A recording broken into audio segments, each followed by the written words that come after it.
সম্ভব না, আল্লাহ পাওয়া সম্ভব না, ইমানদার হওয়াও সম্ভব না।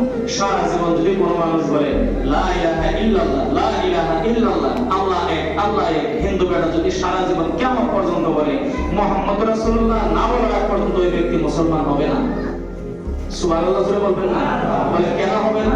এটা আল্লাহর কোরআনের আইন, আল্লাহর আইন। আল্লাহ বলেছেন, আল্লাহ বলে ইন্নামাল মুমিনুনা আল্লাযীনা আমানু বিল্লাহি ওয়া রাসূলিহি, যারা ঈমান আনবে আল্লাহ এবং আল্লাহর রাসূলের উপর।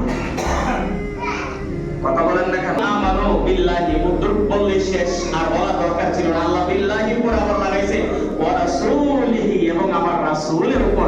অর্থাৎ যেখানে আল্লাহর উপর ঈমান, সেখানে আমার নবীর উপর ঈমান আনতে হবে। আল্লাহু আকবার জোরে বলেন। ভাই আমার, তারপর আমার আল্লাহ বলেন আল্লাহ এবং আল্লাহর রাসূলের উপর যারা ঈমান আনবে তারা কোনো বিষয়ে সন্দেহ পোষণ করবে না।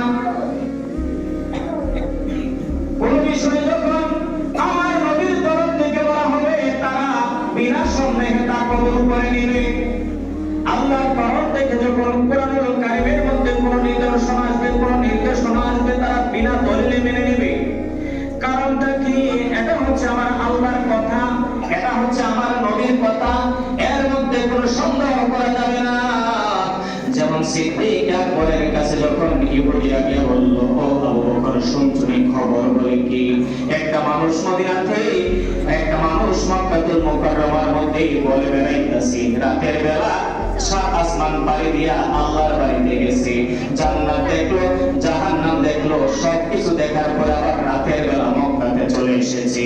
ওই মানুষটার ব্যাপারে তোমার ধারণা কি? আবু বকর জিজ্ঞাসা করলেন মানুষটার নাম কি?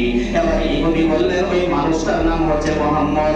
আবু বকর একটা চিৎকার দিয়ে বলেন, সাদাক্তা ইয়া রাসূলুল্লাহ, আমার নবী যদি বলে থাকেন নিঃসন্দেহে নিঃসন্দেহে এটা সত্য। আল্লাহর রাসূলের কথার মধ্যে কোনো সন্দেহ পোষণ করা যাবে না। আল্লাহু আকবার। আল্লাহ এই কথাই বলেছেন, ঈমান আনার পরে কোনো বিষয়ে সন্দেহ করা,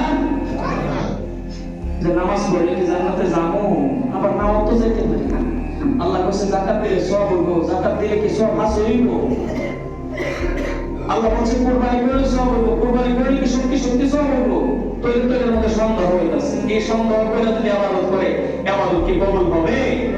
জোরে বলেন। এইজন্য আল্লাহ বলেন ঈমান আনার পরে কোনো বিষয়ে সন্দেহ করা যাবে